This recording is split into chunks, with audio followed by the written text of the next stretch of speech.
c'est de péché ou quoi? Bonjour, bah voilà, je m'appelle Sandrine, j'ai 52 ans et vous retrouverez, j'ai fait une chaîne YouTube mais là j'ai pas pu en direct. Vous retrouverez le lien ainsi que mon lien Instagram en commentaire ou en descriptif.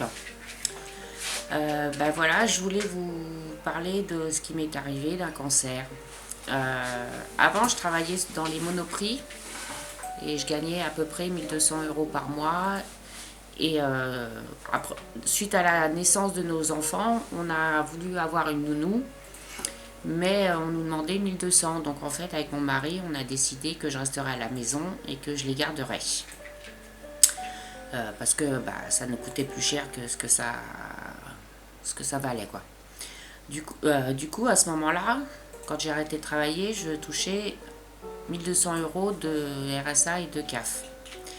Et après, bah, quand le cancer est arrivé, je suis passée.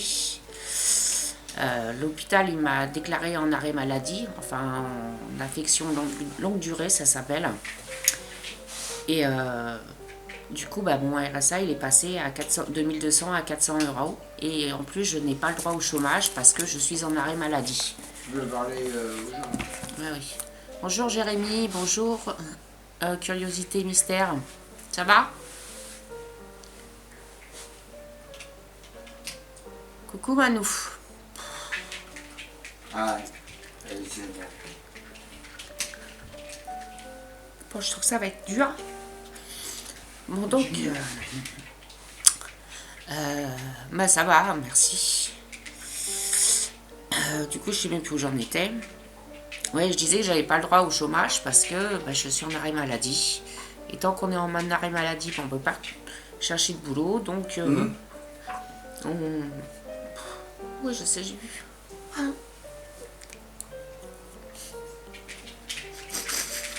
Continue, continue, Oui, continue. bah, continue. Donc, je peux pas trop chercher de boulot. Donc, bah, j'ai plus le droit au chômage, j'ai plus le droit à rien du tout. Bon, enfin, bref. Là, je sais pas si vous comprenez quelque chose, mais moi, je trouve que c'est pas Continue. terrible pour ça. Bon, en fait, je vais vous dire comment ça s'est passé au départ. C'est un jour, mon mari rentre du travail, et puis je lui dis, bon, bah, écoute, chérie, je dis, bah, je sens une douleur au niveau du sein. Et là, il me répond, bah, va prendre tout de suite rendez-vous chez le médecin. Enfin, ce qu'il en est, attends pas. Je prends rendez-vous le lendemain. Et là, elle m'annonce, elle me dit, bon, moi aussi je sens quelque chose, allez directement à l'hôpital pour faire des examens complémentaires. Donc le seul hôpital que je trouve qui peut me prendre tout de suite, bah, c'est un hôpital privé. Et là, on fait les examens, une biopsie et tout ça. Et en fait, j'ai... comment ça s'appelle? On trouve que j'ai 3 tumeurs. J'en ai pas qu'une seule, j'en ai 3 tumeurs. Donc, bah, s'ensuivent les réactions à la maison, l'annonce de la nouvelle et tout ça. Et bah, mon médecin traitant me trouve quand même un autre hôpital pour faire les suivis des examens où ils me prennent en charge à 100%. Mais le 100%, ça arrive au bout d'un mois. Donc pendant le mois précédent, j'ai quand même dû payer l'hôpital, le privé. Donc il y en a eu pour pratiquement 800-900 € à nos frais, qui ont été remboursés au bout de 4 5 mois. Et moi j'ai fait des notes. Je vous dis oui, je sais, merci Jérémy. J'arrive pas trop à lire tout d'un coup. Donc, ils m'ont dit, bon, on vous fait la prise en charge. La prise en charge est faite et tout ça, et en même temps, on me dit, vous avez le droit à des taxis et des ambulances pour vous emmener gratuitement, pour vous emmener à l'hôpital et revenir. Parce que bon, avec les traitements, c'est pas facile. De là, bah, j'essaye de contacter des taxis. J'en ai fait une quinzaine, tous des refus, sous prétexte que, bah, comme l'hôpital est à 3 à 4 km de la maison, j'essaye des VSL. Pareil, on me dit, madame, bonne chance pour en trouver un. J'ai fait, ok. Bon, du coup, bah, obligé. J'en ai trouvé un, mais qui pouvait pas tout le temps. Ils pouvaient seulement quand j'avais rendez-vous à 8 h le matin, pas dans la journée, parce que pareil, ils étaient pris par des touristes, d'autres choses, des trajets plus longs. Et du coup, bah, j'y suis allée en voiture ou en transport. Mais bon, après,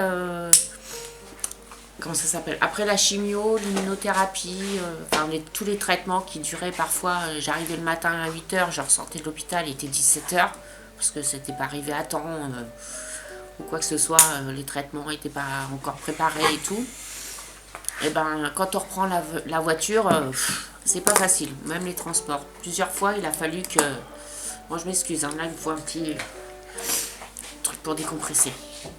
Plusieurs fois, il a fallu que, même si c'est à 20 minutes de la maison, il a fallu que je m'arrête sur le bas-côté parce que j'avais des vertiges, je me sentais pas bien et tout ça.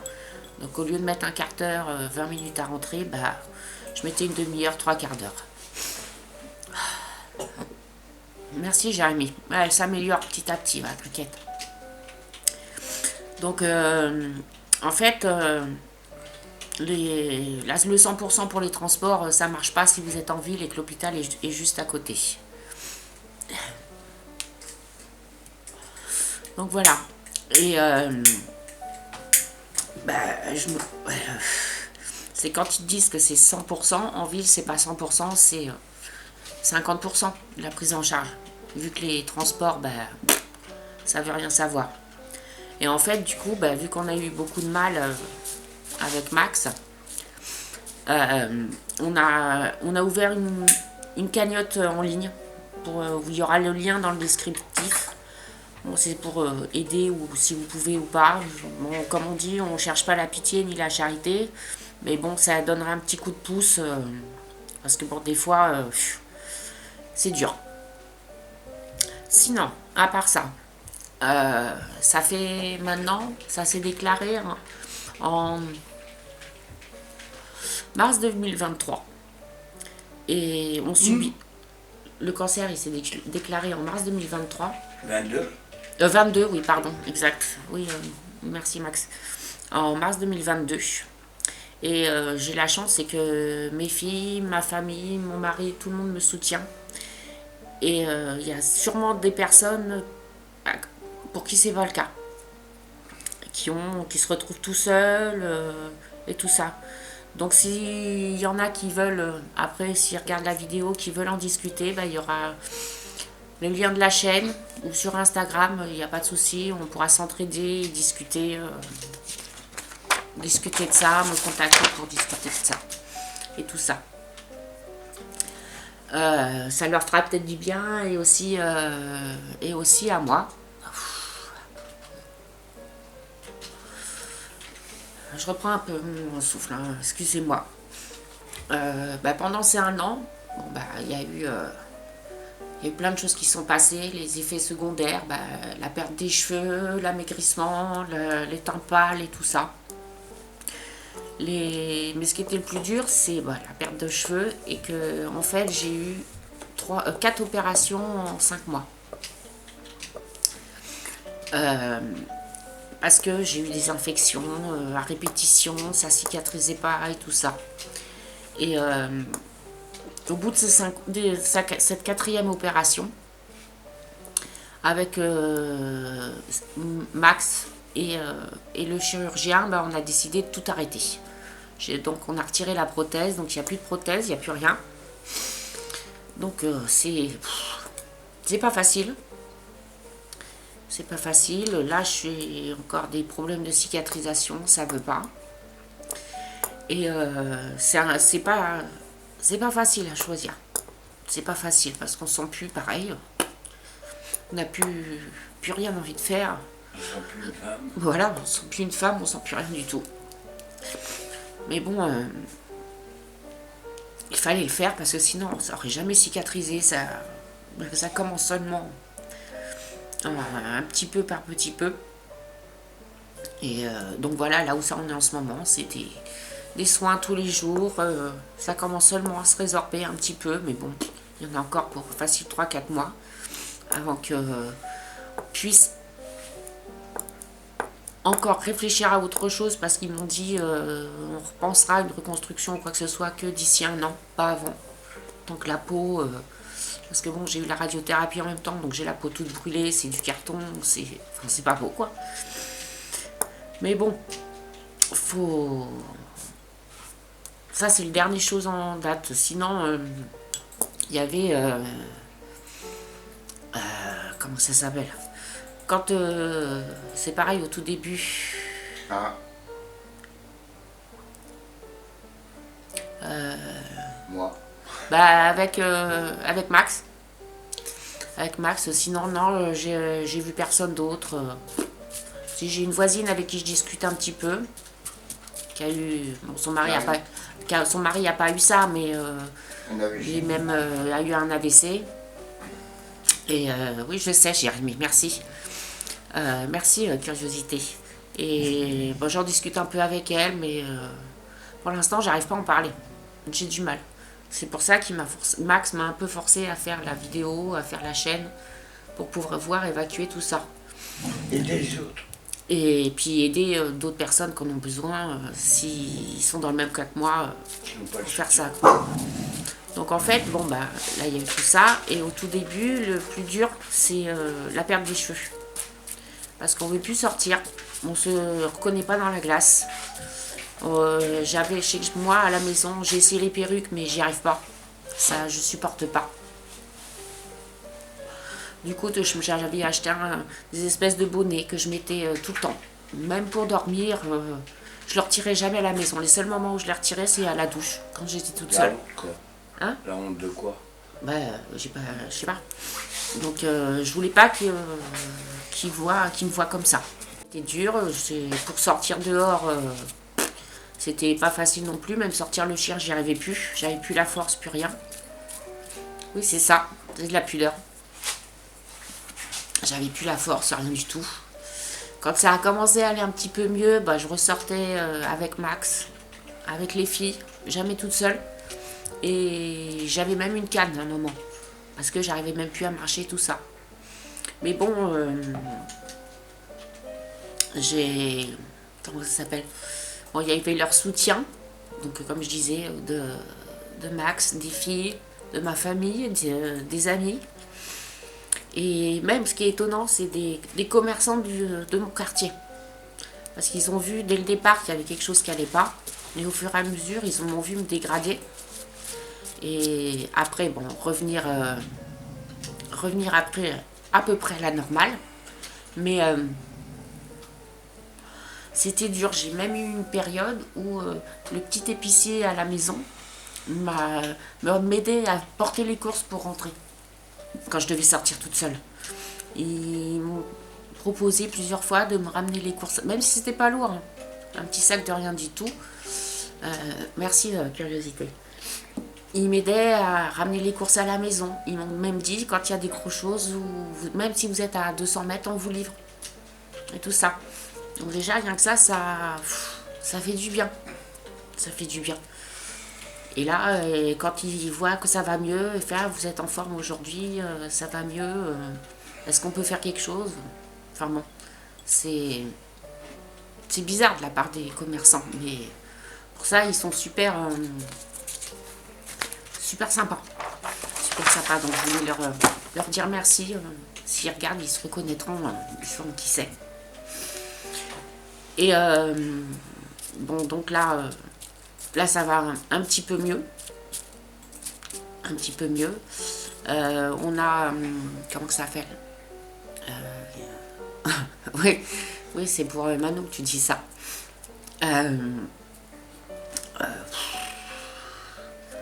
Ça va mieux. Bon, ça va que j'ai le soutien de Max. Parce que bon, il m'a dit que... Au tout début, il m'a toujours dit, t'inquiète, on va surmonter ça à deux. Ça va. C'est qu'un mauvais moment à passer. C'est qu'un mauvais moment à passer, mais là, aussi bien lui que moi, ça commence à être long. On commence à... C'est long, mais... à en avoir marre. C'est une mauvaise passe si on y arrive. Mais bon, on se dit, c'est presque fini. Là, c'est en train de recicatriser. C'est en train de se refermer parce que un mois, je sais pas si vous voyez là, un bouchon de pot de mayonnaise, c'était un trou comme ça que j'avais dans la peau, qui voulait rien savoir. Et à force de mettre, sur 5 mois, je mettais dépensement, dépensement. Donc j'ai fait une allergie à toute l'école des pansements. Donc je ne peux plus mettre de pansement. Donc après, autour, vous imaginez une grosse plaque rouge. Merci Jérémy, bah, c'est dur. J'avais une grosse plaque rouge, donc ils ont décidé, j'ai plus le droit d'avoir de trucs qui collent sur la peau. Donc j'ai que des compresses et un gros pansement spécifique qu'ils mettent. Et je suis obligée de garder, parce qu'on a acheté une... Merci beaucoup Rebecca. Je disais, ouais, j'ai plus le droit de mettre de pansement, donc je suis obligée. On a acheté des brassières spéciales avec des renforts, et je suis obligée de garder ça 24 heures sur 24. Parce que sinon, bah, le pansement s'en va, la plaie est à vif et c'est pas bon. Mais bon, là depuis. Moi j'ai vu Rebecca. Dans le texte. Oui, il faut que je me lâche, mais bon, c'est dur. Et comment ça s'appelle? Donne-moi un bout de sopa, s'il te plaît. Et je disais, là, bon, ouais, depuis, il y a un espoir, c'est que depuis un mois, non, 15 jours à peu près, la cicatrice, elle commence à, excusez-moi, la cicatrice, elle commence à se refermer. Donc là, sur le pot de mayonnaise, il n'y en a plus que les 3/4. Donc déjà, même les infirmiers et tout, ils m'ont dit, ça va être long, mais il faut que je sois patiente. Donc maintenant, bah, je suis patiente. J'attends. Donc c'est ce que je disais, il y a peut-être d'autres personnes qui ont eu la même chose, faut pas hésiter, soit me mettre en commentaire ou je mettrai les liens de la chaîne ou sur Instagram qu'on en discute, voir ce qu'elles ont subi. Sinon, bah, il y a eu les hospitalisations, donc ça m'a fait 5 hospitalisations pour les 4 opérations. Me retrouver aux urgences parce que je tenais pas debout, c'est un voisin qui est docteur qui a fait venir une ambulance qui m'a dit Madame, vous partez tout de suite, vous restez même pas chez vous. Non, ça c'est que moi qui ai le droit, curiosité. Et qui a dit vous pouvez pas rester chez vous. Je suis repartie aux urgences et là ils m'ont dit vous auriez attendu, parce que pour moi c'était des effets secondaires de la chimio. Ils m'ont dit vous auriez attendu 48 heures de plus, vous seriez en réanimation. Merci Jérémy. Donc j'ai passé une semaine aux urgences avec les tubes, les machins, sans pouvoir recevoir une visite par jour et une demi-heure. Donc même les filles, elles pouvaient pas venir parce que... Enfin, la plus petite pouvait pas venir. Bon, on a un petit peu triché parce qu'il faut avoir 15 ans. Si vous avez des questions. Le texte. 3 pages de texte pour que je me souvienne de ce qu'il fallait que je dise. Donc voilà. Bah, je vous remercie en tous les cas beaucoup d'avoir été là. Si ça peut aider quelqu'un, enfin des gens, n'hésitez pas. Il y aura partager la vidéo, il y aura en description... Ouais, c'est courageux, mais c'est super dur. T'imagines même pas. Là, je suis pas bien.